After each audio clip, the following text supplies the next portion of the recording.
Welcome to the Seth Joyner podcast. I'm Seth Joyner, and my co-host sitting to my left, as I look at my screen, is Andrew DeCecco. Man, we got a fun-filled show for you guys today. But before we get to that, I want to pass it off to my friend. A little chatter going on in Philly this week. A little Carson Wentz talk. A little J.J. Arcega-Whiteside talk. Let's get into it, my friend. Yeah, man, let's talk a little bit about Carson Wentz. He spoke to the media on Monday, and of course, he was asked a lot about Jalen Hurts.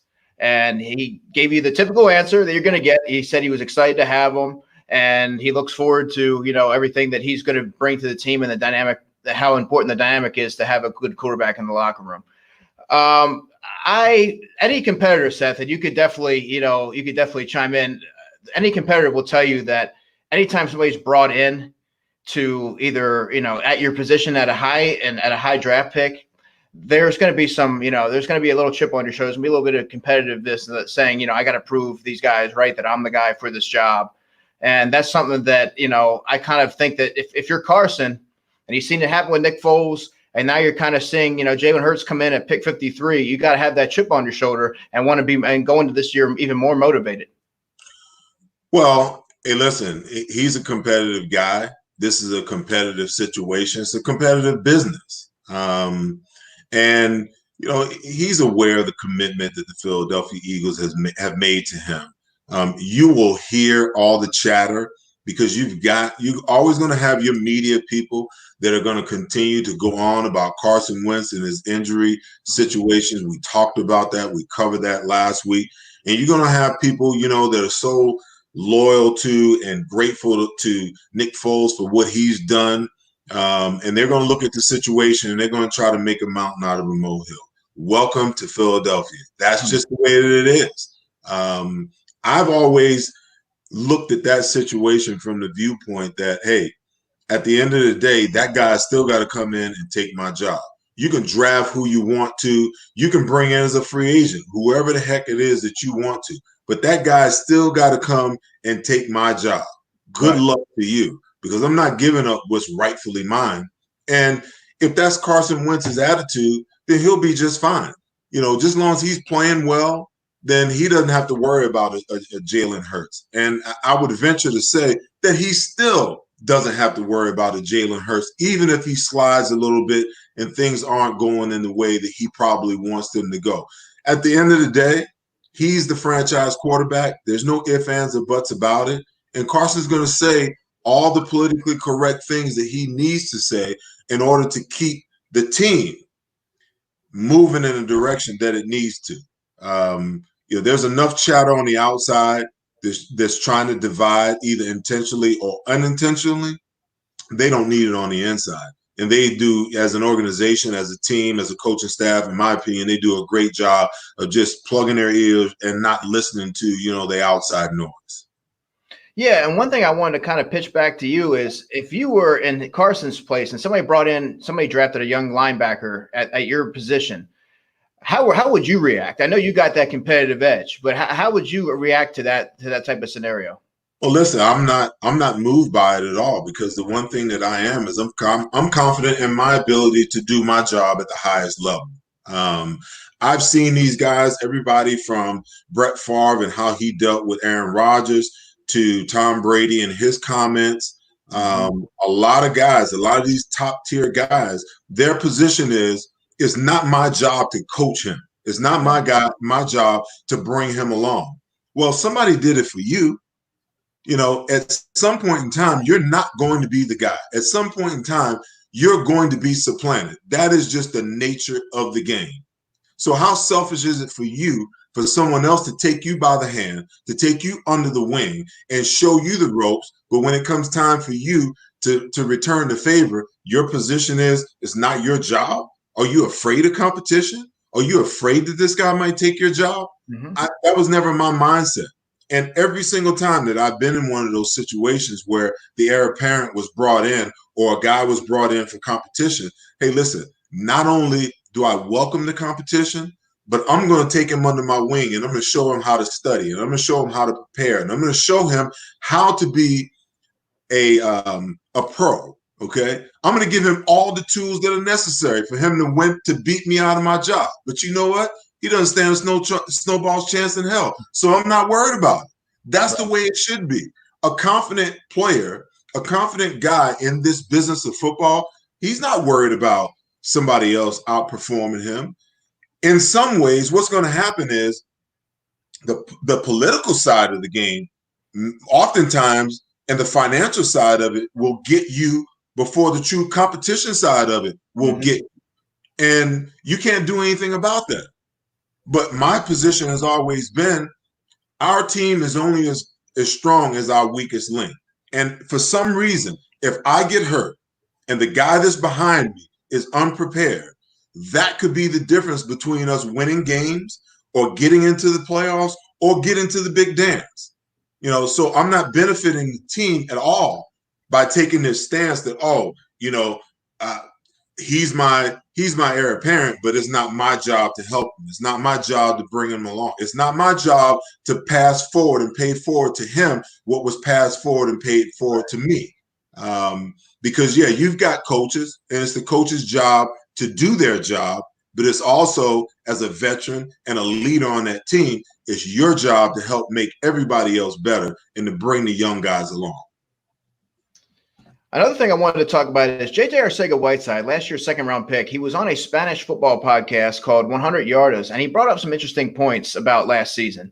Said he was injured to the point where he needed to be carried to the bathroom on occasion. I guess that was towards the end of last season when, as I understand, the last few weeks of the year, he had like something of an ankle injury or something like that. And you could kind of tell from watching how he played and his wincing when he came off the field. Also, another thing that really struck me as odd is that he went into the game each week, not knowing what role he was going to be playing, what position he was going to be playing. He went into the summer playing the X position. He did fairly well in the preseason for himself, primarily playing the X position. And then during the year, injuries mounted and he needed to play the Y and the Z, and he wasn't really familiar with that. Some of that is on Carson Wentz, the receivers coach from last year, is no longer here. But also some of that falls on JJ. You need to be prepared, and you need to know all the positions and assume that you can be called in at any time. Well, the first issue is the injuries. It's hard enough for a rookie player to come in and get acclimated to the pro game without having to deal with injuries. And you just knew that something was off. Mm-hmm. I don't think the guy's a burner. But at the same time, there were flashes. There was a play here or a play there where you could see the potential. And then the rest of the time, he would leave you scratching your head in wonderment as to what the heck is really going on. I mean, this guy doesn't even look like, he was a good, let alone great, that he was a good, college player. Mm-hmm. So the injuries play a role. The crazy and dynamic part about the professional game is that, we talked about it, in previous shows. Sometimes your playbook may be this thick. The game plan from week to week may be this thick. Mm-hmm. You're responsible for it all. Now, the difficult part of it all is the fact that, when you bring a rookie in at wide receiver, you either put him at X or you put him at Z or you put him in the slot to try to stuff all three of those positions into this young player's head all and at one time, and then have him go into a game. And I understand, I get it. What wound up happening was there were so many injuries at the wide receiver position last year that there was a need from week to week, almost game to game, series to series, play to play. There were actually guys going down at such a rapid rate that you had to plug and play guys. But with a young guy like that, the best thing that they could have done was put him at one position and allow him to learn that position the rest of the season and play at that one position the rest of the year and allow him to get as thorough and allow him to get acclimated at that one position. I mean, a young player can't do anything about injuries. No player can do anything about injuries. When you get hurt, you're hurt. Do you find it a little peculiar that he was always on the injury list, injury report twice last year? Well, I read some reports that, there was a heel injury that showed up early in the year. And, sometimes when you're a player, and you realize that you have an injury that's not necessarily going to get much better, if the training staff isn't requiring that you show up for treatment, then you're probably not going to wind up on the injury report. If it's a heel injury and they're working it and they're treating it and they're doing everything that they can do and you're doing everything that you can do, and it's just one of those things that's just going to linger, that's the advice that the doctor's giving you, right, then there's absolutely nothing that you can do about it. So, yeah, he's not going to wind up on the list. And it's tough for players sometimes because coaches don't like to divulge all the information that's going on behind the scenes either from an injury standpoint. If they had their druthers, they wouldn't give up any information at all. But it's kind of a league rule, and teams get in trouble nowadays where if a guy's injured and he's not on the injury list, teams are going to get fined. They're going to get in trouble for it. So it's just a tough situation for him. I just hope, I saw that Doug said, hey, hang in there, do what you got to do, get yourself ready. We're expecting big things out of you this year. I hope that means that, hey, he has locked down one of those positions from a mental standpoint, and he's spending the offseason right now learning the other spots, because I think you become a more well-rounded wide receiver if you learn all three of those spots, that you're interchangeable at any time. And what it also does is it creates an opportunity for him to know what the other guys are doing and where they are and how that plays out as far as coverages and things like that are concerned. So, listen, we're looking for big things. We're looking for him to make that next leap in his sophomore season. Time will tell. We'll see. Moving on. Want to talk about the battle at safety. You got Mills, you got Parks, and you got Kevon Wallace.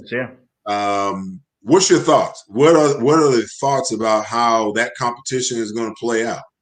Well, a lot of people seem to have written Jalen Mills completely out, thinking that he's he's transitioning to a new position. He played some safety at LSU, and he's a favorite of Jim Schwartz, as we know. I think he's very much in the mix, but they also brought in Will Parks from Denver Broncos, signed him to a 1-year deal. They didn't sign him to very much guaranteed money, but he's very versatile. He can play corner. He can play the box. He can play the single high. I think that there's a lot to like there. Will Parks, he's a Philadelphia native. He came here to start with the intention of starting. He'll have every opportunity. But then there's also Kevon Wallace, and you and I kind of talked a little bit about him last week. There's a lot to like about him, and I think that he's a dark horse for running away with this position. Well, we'll see. I think once they get in the training camp and they actually start to train and whatnot, I think we'll get a much brighter glimpse of, what these guys are capable of, how they fit, where they fit, and it may be a position where, you see it's an interchangeable deal where you see guys in, guys out, other guys, moving all over the place. So, competition brings out the best in all players. And I think that's a position that's going to be loaded with competition. Another position is the linebacker position. The Eagles draft Davion Taylor.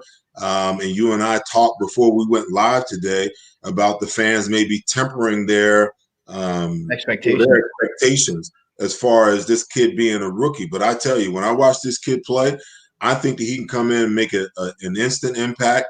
And I think that he, along with,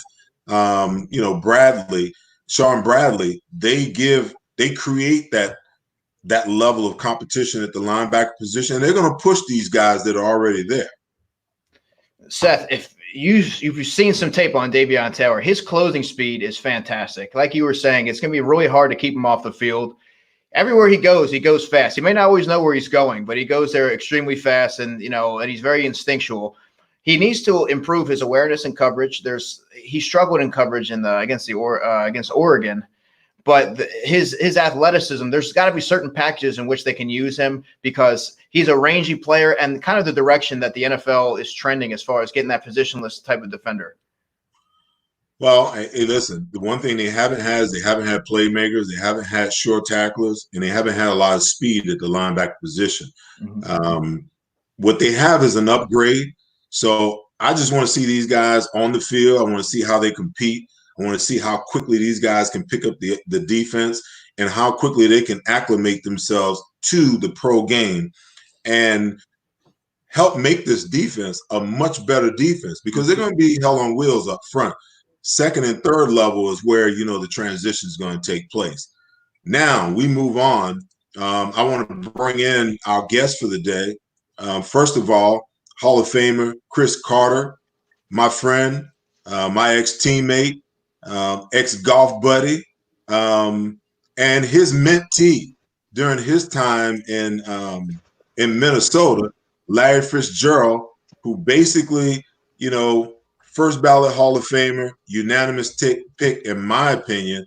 Fellas, I thank you guys for taking time out of your busy day to come and talk some ball with us. CC, how you doing, my friend?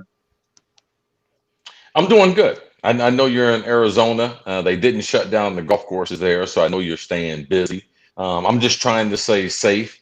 Most of the time you do some of these webcasts and everything and just really just trying to do your part. Sometimes you don't feel like you're doing anything. Everything becomes methodical, but man, I can't afford to get sick. And I want to be a good influence. I just believe leaders should always be leaders. And during this time, man, people need direction. And it becomes important that we make the right decisions every day. So I'm really practicing my social distancing, not trying to get bored, doing some puzzles, doing some things I haven't done in a long, long time. So I hope you and your family are doing well, but me and my family, we are doing well here in Florida.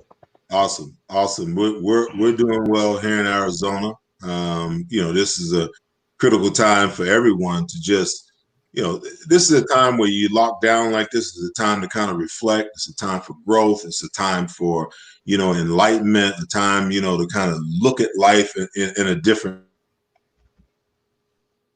way. Cris, you've been through. I mean, it's all been well documented. We're having problems, getting Larry on, but I just want one of the reasons why I want to have the two of you on because of your history together and how you guys have been linked. Talk to me about Larry and talk to me about your unique mentor / mentee relationship. Well, I know, Seth, whenever you're talking about the NFL, you talk about the brotherhood. And that was one thing I experienced there in Philadelphia. And there's a lot of things that come with the brotherhood. And it opens up a lot of opportunities. You guys there in Philadelphia try to do your best to invite me, teach me the game of football. And then there's other things around the team, ancillary things where Dennis Green was very good friends with Larry Fitzgerald Sr. So Sr. was a writer there in Minneapolis. Him and I developed a good relationship. His son happened to be around the team an awful lot.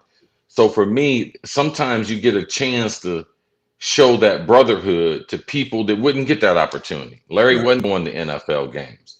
And his dad having that access and that relationship that Seth, man, we've done this with a lot of kids, man. Most of them haven't turned out like Larry, but we put the same amount of energy into it.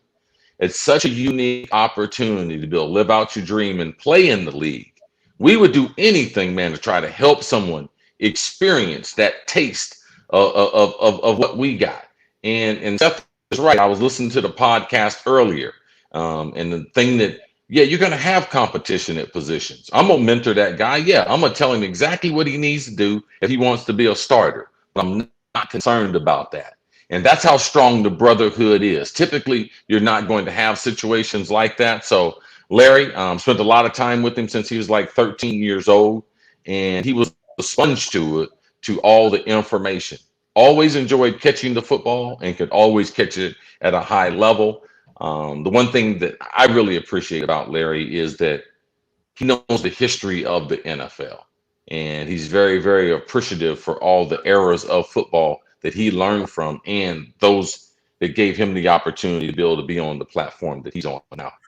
Now, I want to take you back, man, because a lot of people know, some people don't know that you and I spent, some years together playing in Philadelphia. And when you left Philadelphia, you went to Minnesota. And that was a major transition for you. On October 15th, 1990, man, you came back to the vet. And bro, you was locked in. I mean, you were locked in like I had never seen you before. And you was just giving our DBs the business and laughing while you were doing it. What transpired in that short time over a year that triggered all of a sudden a light came on. All of a sudden it came on because you were clearly a different player in that game than you had ever been. Well, I think that, um, Seth, I had a great opportunity in Philadelphia. And when I flunked a couple of drug tests in that off season, I got suspended for 30 days. And, so I was going through, I understood the concept that I couldn't drink, I couldn't do the things other people could do.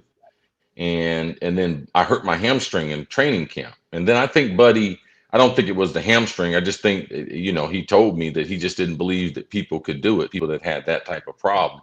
So he decided, to let me go because he said he couldn't trust me. And I couldn't show that I was transitioning into that player at training camp because my hamstring was hurt. And Buddy had drafted 4 or 5 wide receivers. So he was trying to take as many reps away from me. And then with me not being healthy, him having to make that tough decision, I understood that.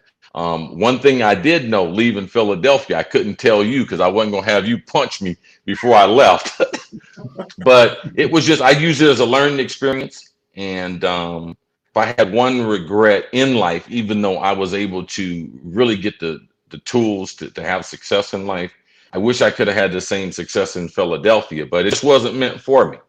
So I had to go to a far off land in Minnesota, and they really took good care of me. But I was on my way when I left Philadelphia. I was clean. I had been clean for over 6 straight months. And to me, it was disappointing, that I didn't get the chance to play with you guys. I thought that too, that I could have brought that little different edge that you guys didn't have necessarily on the offensive side of the ball from a leadership standpoint. And I was just a kid, man. When I was drafted, man, I was 21 years old, in the city of Philadelphia. But, you guys did all you could, man. Like, and I have to give you an apology, man, because I think that a lot of our careers would be different if I had stayed there in Philadelphia, and I just couldn't get it right. And that's one of my biggest regrets in sports. Hey, listen, man, you don't ever have to apologize, to me or anybody else, because you know what? That was part of your journey. We've all got our journeys. We've all got our closets with our skeletons in them. We've all been through things. We've all made mistakes, and we all had to grow from it. More than anything, I was just happy.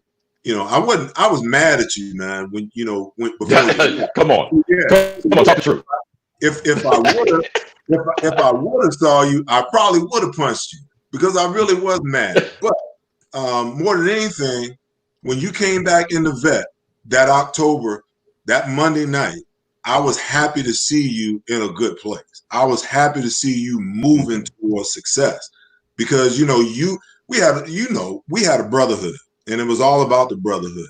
And sometimes things don't work out the way that they're supposed to work out. Hey, listen, man, it worked out for you. It worked out for you. And I got your boy. He finally clued in over here on the other side, looking like he ready to get to the first tee. But Fitz, I want you to talk about what Cris Carter meant to your career, man. Well, there's no way I would even be on this podcast if it wasn't for Uncle Cris. It's ironic. I ran into a former teammate of his, Mitch Berger, today, and we were, finally sharing memories of Uncle Cris and, all of his many, many accomplishments and accolades. And, there's nobody I looked up to more. There's nobody that was been better to me. Nobody mentored me the way and put his arm around me and still does to this day the way he did. And, it took me in as a nephew, and it raised me up, taught me how to eat. And, I'm still just trying to honor his legacy every single day I step on that field and live my life in general. I tell you what, Larry,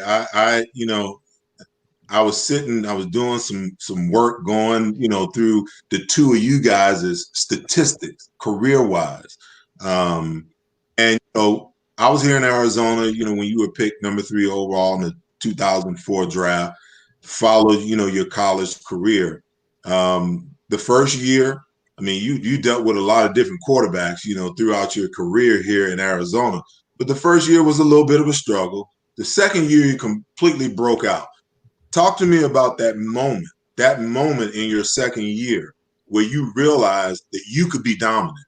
and some of those things that, you and Cris talked about and that mentorship that he gave you, that all of a sudden, your confidence just shot off the map because you were dominant, man. You were just unstoppable from that second year on to the present time. Yeah, I think I got off to a really slow start. I actually, first preseason game played at the Metrodome there against the Vikings, I had a high ankle sprain, and I had no business even playing in the first couple games of the season as a rookie. But I didn't want to start off on the bad note. Obviously, I had a tremendous amount of pressure. It was an honor to play for Coach Green and be drafted by him because I had looked up to him. He had given me an opportunity for my first job, and then lo and behold, he gave me an opportunity for my second job, which is being a football player in the National Football League. I just did not want to let him down. I went out there and just competed the best way I could, but I had no business being out there the first couple games of the season. And so it didn't start off the way I had hoped and anticipated. But so every single game was a great learning experience. I got better every single week. I finished the season really strong. I had 2 touchdowns in the last two games of the season. So I started to really come around late in the year as my health got better and improved. But I knew that offseason I need to really dedicate myself to my craft and become more efficient with my route running. I know I could go up and high point the football and attack the ball at the highest point, but for me to be able to have sustained success, I need to be able to do what Cris Carter did. That's be able to get open man-to-man coverage, beat and press consistently, gaining separation on intermediate routes. Those are the things that are going to propel me to where I was hoping to get to. Now, Cris, 16 years. Fitz is going into his 16th year. And as I looked at y'all's numbers, there's a lot of similarities. CC, you got 130 touchdowns. Larry's got 120. Yards per catch, you guys are right there at 12 yards per catch apiece. The only thing that separates you, CC, you 12.6, Larry's 12.4. I'm faster than him, man. Receptions, I'm getting there. Receptions, CC, you got 1,101 receptions, career receptions. Larry's got 1,378. He's about to rib you here a little bit. And then CC, you got 899 yards. And Fitz, you got 17,083. There's a lot of similarities there. When you look at those numbers, Fitz, are you chasing them? You trying to make sure you get all his numbers before you walk away? No, that's never the case. I can't eclipse what he's done in his career. Honestly, he played in an era that you actually had to be a complete receiver. You couldn't just be outside and catch passes and not have to block. And I mean, every single highlight I bring up, I watch him. I remember him. He was the best cut blocker in the game. I mean, he sprung so many big runs for Robert Smith and Leroy Horde, and you name the running backs. And he was such an unselfish blocker. That's another thing that was something that a lot of people didn't always mention and talk about his great hands, the acrobatic skill, catching, toe tapping around the sidelines. But he was a tenacious competitor in terms of blocking. And he played in an era where guys could actually hit you. There's no consequences anymore to running across the middle. You can tiptoe across there. Guys can't really hit you anymore. I remember, Cris, when you guys played against the Denver Broncos and Steve and Atwater put you under the bench that one game, had you looking out the back, looking at the side of your helmet. Guys can't get hit like that. There's no penalties anymore for going across the middle. There used to be consequences and repercussions for high balls and low balls and going in there without the chin strap buckled up. So the game has changed so different. I mean, I go back and watch even the 1998 highlights. As prolific as they were passing the football with Cris and Jake and Randy Moss, and obviously with the running tackle Robert Smith, they were a balanced group. Did they have great yards per catch? Yeah, absolutely. That's because the running game was always opening it up for them. And so it was a completely different game. Now we're all spread out. We throw the ball 40 times a game, and it's a lot easier to catch 7-8 balls in the rhythm of the game. So it's very difficult to compare guys in different eras. Well, I only bring the numbers up because, you guys are both right there at that 16-year mark. Cris, my question to you, when you watch what he's doing and you look at how much the game is played today, what are your thoughts? Well, I'm glad that they changed the game. If they continued at the rate that they were going, I mean, Seth, our practices, 2-a-days. I mean, I used to have to take 4 or 5 Advil in one day. I mean, 2 a days, all those 3 hours out there on the field. I mean, all that is just not necessary in developing. Now, I do believe there's only one way to develop a football player, and you got to be hard nosed, the conditioning, and you got to have some type of contact. But we're old enough to have had friends and teammates that we have seen the conditioning of football and head trauma and what it's done to them. We would be totally naive. If we love the game, we would be able to adjust our eye to the modern game and still be able to enjoy it. And that's what I do. I don't want to be an old guy sitting around telling me, oh, this game is not as good. Hey, everything evolves. The French fries at McDonald's aren't the same as they was 20 years ago. So we should keep evolving because we want to see people playing the game. We want young people to be able to play the game. So I'm glad over the last 5 years, we've taken upon ourselves to make it safer as far as the helmets, as far as the contact and the rules. So I enjoy watching the passing game. I enjoy that Larry, at this stage of his career, he don't have to go in there and block linebackers and safeties and everything. And he can play in the slot. He can motion outside, and he can have fun and enjoy the game that he enjoyed as a kid. So if you get that opportunity, most of us don't have that opportunity. So I still enjoy it. I still enjoy, even though the game has changed through the last several decades. Larry, you're set to embark on year 17. What is it that continue playing? I'm sorry, you cut out. What'd you say there? What drives you to continue playing on year 17? Man, I mean, I love to compete. I love every aspect of it. I love, when they bring the young guys in and they think they can take my job, and it just, I just love just all the competition and what's required, the working out, all of that stuff really still gets me going. And obviously the pursuit of winning a championship is the one thing that I need to accomplish as a professional. I think it would be something that would solidify my career. And I think we have a really good opportunity with the additions that we've made this offseason. I mean, DeAndre Hopkins is a prolific receiver, 7 years in the league, 3-time All-Pro first team. I mean, we bring a player in with that kind of ability, and then obviously Kyler Murray, the rookie of the year last year, going into his second year with a little bit more experience. I'm really excited about where we are and the direction we're moving in. Well, CC, I will say, your comments, previously are comments straight from an offensive player's mouth. I get it. I get it 100%. But, for a defensive player, it's so hard to play the game today because, there's so many aspects of the game that have been taken away. There was a time where wide receivers didn't want to go across the middle. There was times where, intimidation was a major part of the game. And I get it. Listen, how many guys that we've played with are no longer here? And how do we know? Some of them, we know that had an adverse effect on them, the head injuries and whatnot. And there's a few of them that not so much. It hasn't been that way. So is the game better? Absolutely.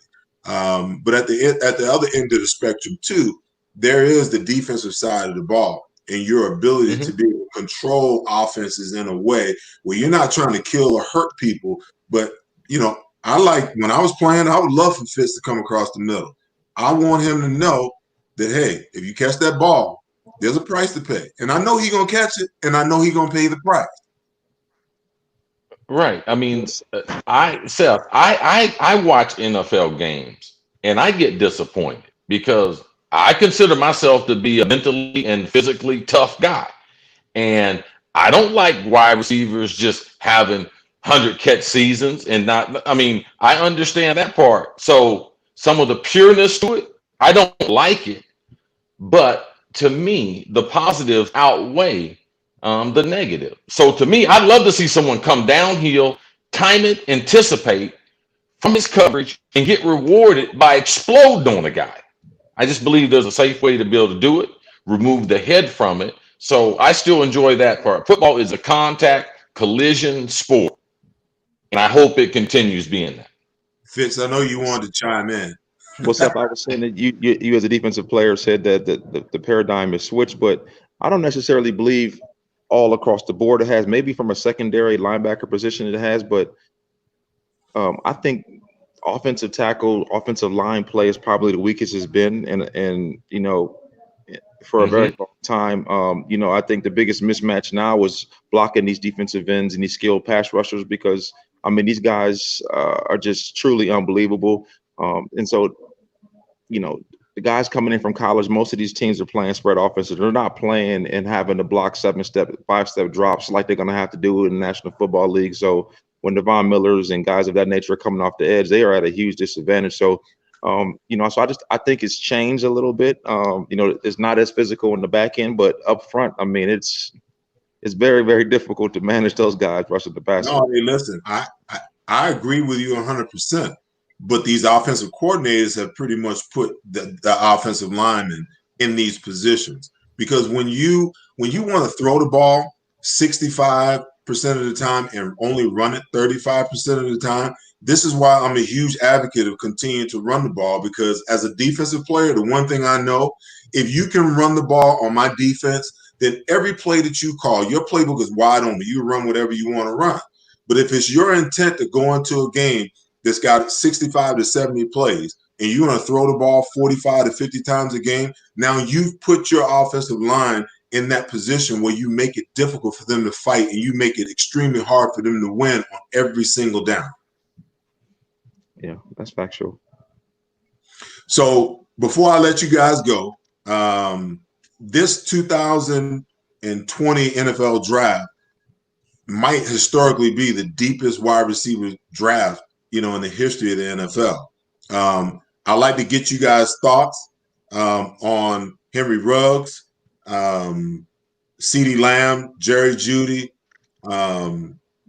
Justin Jefferson, and Jalen Reagor. And Jalen Reagor is a guy who the Eagles picked with the 21st overall pick, and Justin Jefferson was sitting right there.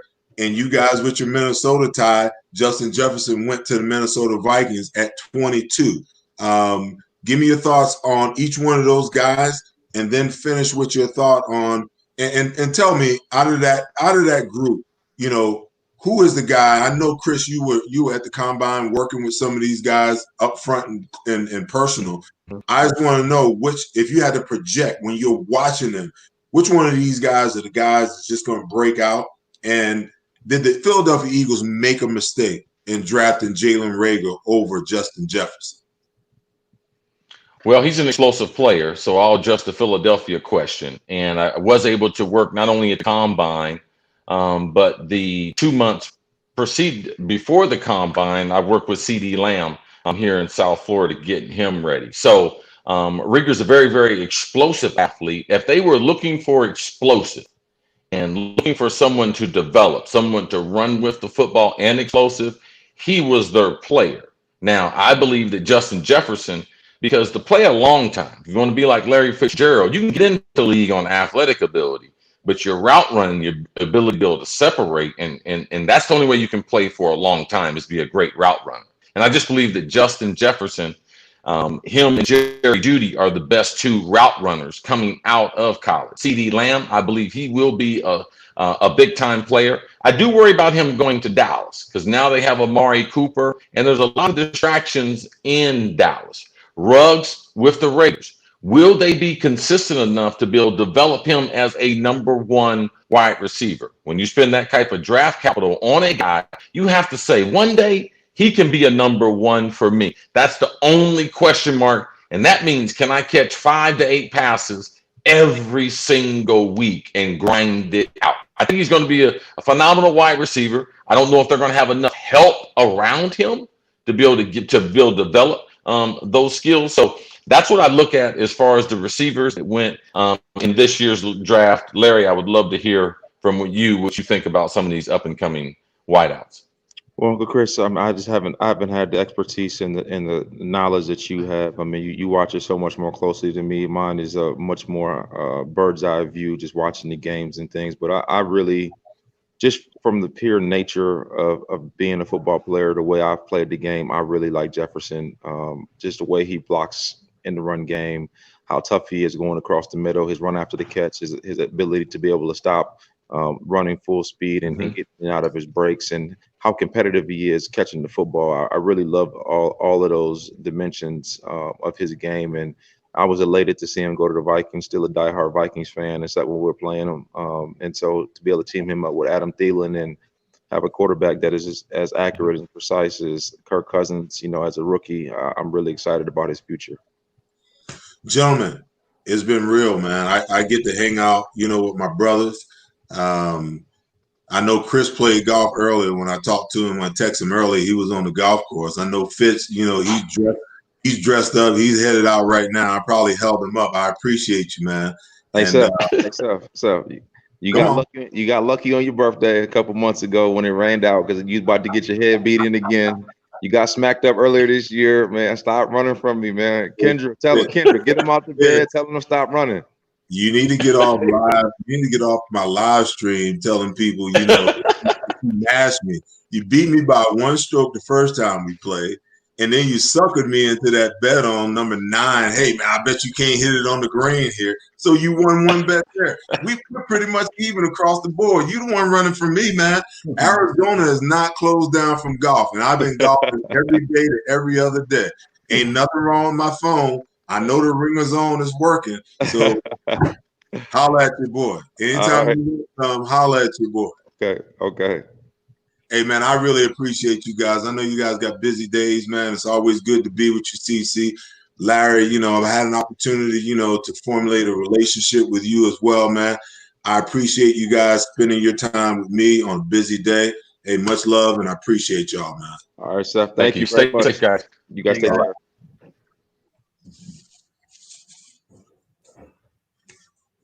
Transition, my man. Where we going from here? Well, hey, man, we got to hear two legends speak about the wide receiver position. That's and NFL. It's always great talk, man. That was great. But I wanted to get into the Eagles wide receiver position, specifically Marquise Goodwin.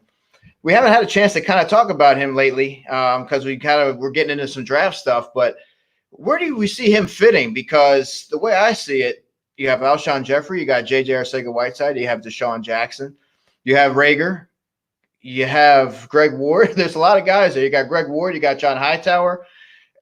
Marquise Goodwin doesn't seem like a lock to me to make the team. He's missed some time over the past couple seasons, and he's like one of those convertibles. You get that speed out there, but once you get a lot of mileage on that, they don't necessarily hold up like they used to. Well, listen, I think the Eagles did a great job of, creating an influx of talent at the wide receiver position. With the injuries that they've endured the last couple of years, you just never know. I mean, in this situation, you can't have too many wide receivers at this point in time.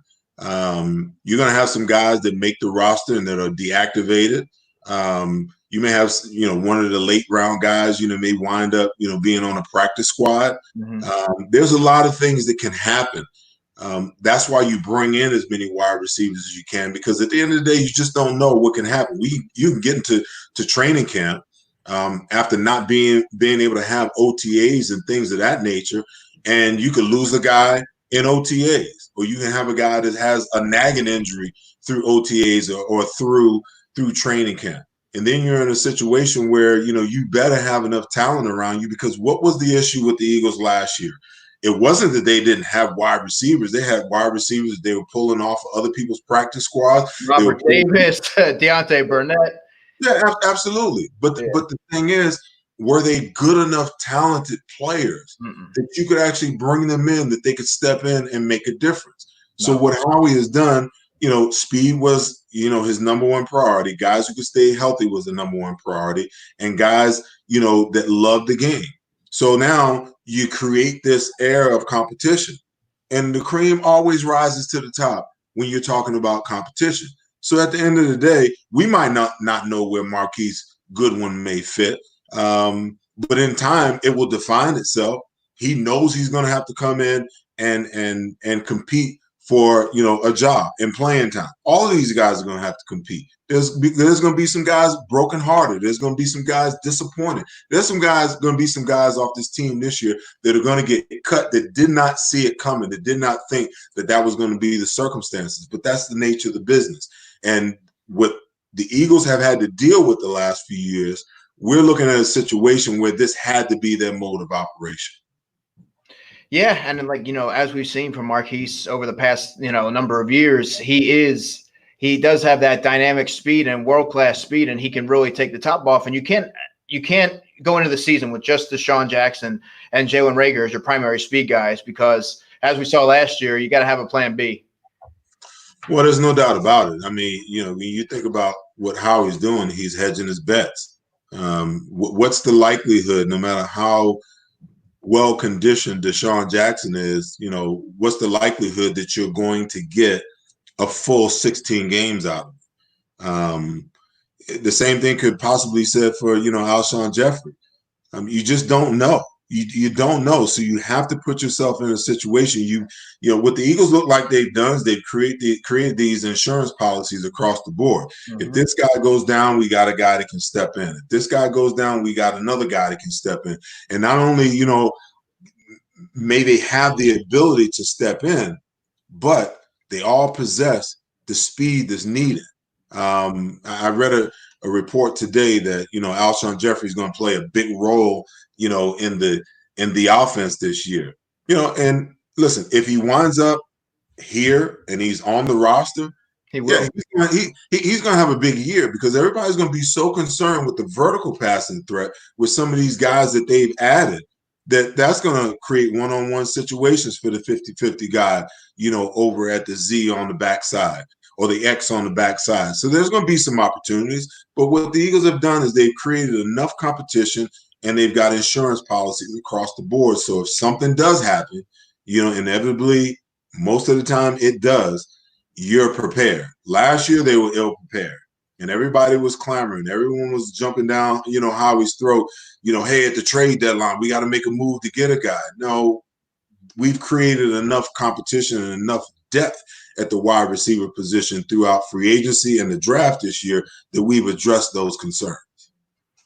Yeah, and speaking of being prepared, JJ Arcega-Whiteside really needs to be prepared, because there's a good chance that Alshon starts the season on the PUP list. So the X receiver would be J-Jaw. And the funny thing is, when they drafted him last year and I got a chance to see him play, my thoughts all along were, that's the heir apparent at the X position. That's the guy who's going to step into the Alshon Jeffrey position once, his contract is up and it's time for him to move on. He can high point the ball. He's a 50-50 guy. If you go back and you look at film at him, that's one of the things he was extremely proficient at Stanford, especially in the red zone. So that's why I had hope. We talked about earlier about moving him all over the place. Mm-hmm. The thing that I had hoped for the most is that they would put him behind Alshon and let him grow there. But, all the injuries necessitated them having to move him and try to get him to learn all the other positions. Looking at some of the NFL, some of the talk around the NFL, you got to see a peculiar move out of Dallas earlier this week, and Andy Dalton signs there to be the backup to Dak Prescott. I personally had him going to New England, who desperately needs a quarterback, but interesting fit there in Dallas. It is an interesting fit, but I think one thing that the Dallas Cowboys needed was a viable backup. And for two reasons. Nothing's guaranteed that that Dak is going to sign, his exclusive franchise tender. That's the first thing. Mm-hmm. He may be in a position where he tries to force the Dallas Cowboys' hands, to solidify a deal before he's willing to come in. So you're only as strong at quarterback, as your backup, because we in Philadelphia, we've experienced that with Nick Foles when Carson Wentz went down. So I thought it was a wise move. The thing that leaves me perplexed about the Dallas Cowboys and kind of leaves me happy is the dysfunction that I don't understand the things that they do. You sign your running back, and this is supposed to be a quarterback-driven league, okay? It's supposed to be a league that's run by the quarterbacks. The rules are set up for the quarterbacks to succeed. Mm-hmm. You got a young quarterback who's played 4 years, who's taking your team to the playoffs twice, okay? And you pay the running back, you pay the entire offensive line, you pay the your number one wide receiver, you pay some guys over on the defensive side of the ball. Okay. And you're gonna tell me that you got this guy out here just floundering? See, normally what happens with the quarterbacks, it doesn't happen with anybody else. They rarely get to the last year of their contract because they're always trying to get them re-upped and keep them in a comfortable position. For the life of me, I cannot understand why it is that Jerry Jones is playing this game. This is the thing that I hate the most about the franchise tag. And the one thing that I was hoping throughout the entire CBA negotiation that the NFLPA would finally step up and say, this needs to go away. Because in my opinion, for guys who are in position to earn a big payday, when they're coming off of their rookie contract, they're at the height, of their production. So now you're going to give the team the ability to restrict him 2-3 years through franchise tags and exclusive franchise tags and transition tags. Listen, if you don't want the guy, then let him go. Let him go. What the franchise tag, in my opinion, does, it says, okay, go out and prove it one more time, okay? And if you get hurt, we're going to give you a 1-year prove it discount. You're going to give the team a discount. No. If that's your guy, then that's your guy. Then sign him to a long-term deal. If you got reservations, then let the guy go. It should be no transition tag or no franchise tag. It should be clear cut. If you want the guy, sign him. If you don't want to sign him, move on already and find yourself another quarterback. So when I look at this signing, there are people that are talking, Andy Dalton can come in and be the starter, so on and so forth. I'm sure Dak is sitting at home like, hey, if that's the way you feel, run with it. In my opinion, cut him loose.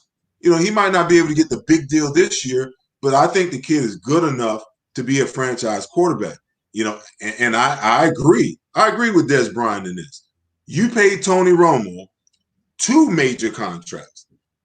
The first one, he hadn't even won a playoff game. Here, you got this kid that's taking you there, and you mean tell me that you don't want to pay him? It's nonsensical, but I'm smiling because Jerry will find a way to screw it up. He will find a way to screw it up. I mean, even with CeeDee Lamb and how much more potent they're going to be on the offensive side of the ball, he'll figure out a way to screw it up, and the Eagles will win the East again. I have a funny feeling that this conversation will be, a major talking point in the mid-season. There is no doubt about it.